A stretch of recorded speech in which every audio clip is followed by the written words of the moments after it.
ए थांब थांब असताना आधीपासून बघा.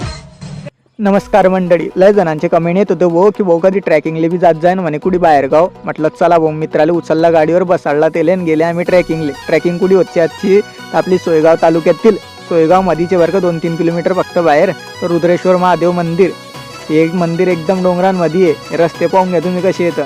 रस्ते तर असे आपले तसे की नदी खोल्याचे रस्ते, एकदम नदी खोल्याचे म्हणजे आहेच नदीचे.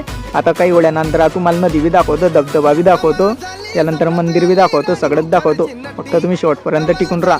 आणि शेवटचा एंड तर तुम्ही पासाल तर बम लावून जासान डायरेक्ट. पाजोरे वाढून गाडी नेमन चाला जोर करे गाडी मीच चालवत होता बरं का, पण पाजो काही नेमन चालवली आपण गाडी बिडी लावून दिली आधी एकदम पद्धतशीर.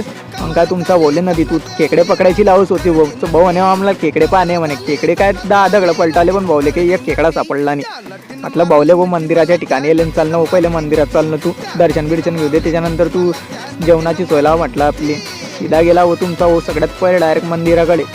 तसं भाऊ मला ते ठिकाण पाहायची लई इच्छा होती. म्हटलं चाल पहिले तू सीधा आपण मंदिराकडे जाऊ. म्हटलं बॅबीले चालता चालता टाकून गेला भाऊ. त्याला म्हटलं चाल भाऊ उचल थोडेसे कॉल गेलं भाऊ चढता आणि आता लई चक्कर येत आहे म्हणे. म्हटलं पडजो बिडजो नको बरं का वर काय खरंच पडला हो तुमचा भाऊ एकदम जोरातच.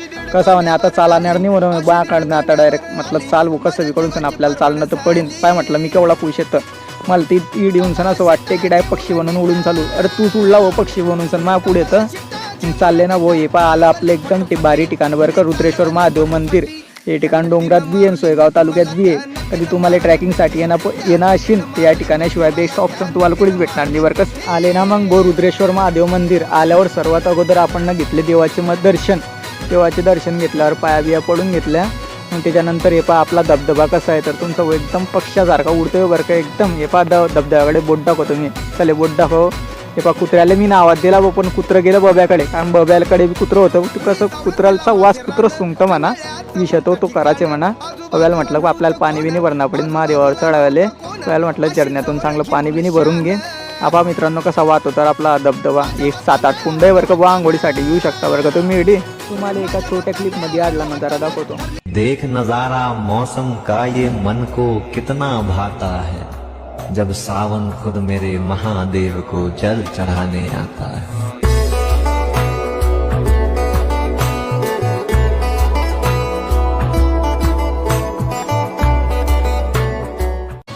शेवटचा एकदम कॉमेडी सीन बरं का भाऊ, पाहायला विसरता नका. चला तर मग आपण चालले भाऊ आता शिद्या आपल्या घराकडे निघाले भाऊ. तर भाऊ एवढा खुश होता भाऊ म्हणे आपण जायची इच्छा होत नाही म्हणे. नजारा एकदा दाखव म्हणे सगळ्यांना डबल लोक आणले. कसं आहे तर खरंच मित्रांनो एकदा या ठिकाणी ट्रॅकिंगला जा बरं का. ट्रॅकिंग करायसाठी